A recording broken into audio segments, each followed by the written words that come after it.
iLiberty Fighters Network ithi abemi beli lizwe banelungelo lokuzigqibela ngokwabo ukuba ngawaphi amanyathelo ekufuneka bewathathile ukhusela impilo yabo, kwaye ithi urhulumente wayengenalungelo lokunyanzelisa le miqathango ye-lockdown kubemi beli.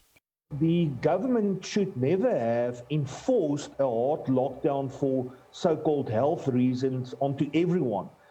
Everyone is not the same. And therefore we basically say that the whole lockdown regulations that were promulgated were totally unconstitutional, irrational, and invalid, as the court agreed with us. And unfortunately, we are now stuck in an appeal process which could take years to finalize.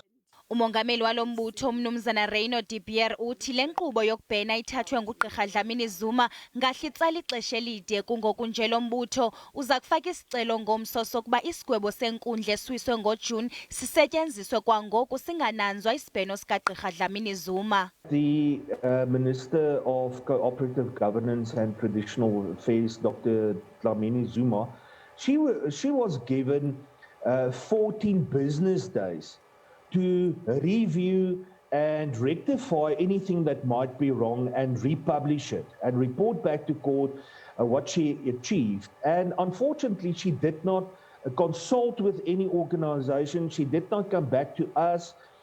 She just bluntly started appealing the process, and now we are literally plastered against the walls of the courts. Lo mbutho uthi nangona sikwisigaba sesibini se-lockdown, kodwa izinto azikabuyela esiqhelweni nanjengoko kusekho imiqathango ebekiweyo nakwezoshishino, kwaye kusacuthwe nenani labantu abazimasa imingcwabo neminye imisitho. We all assume that, especially now that liquor and tobacco may be sold again, everyone is making a Mexican wave and very happy about it. But the fact remains that we are not back to normal.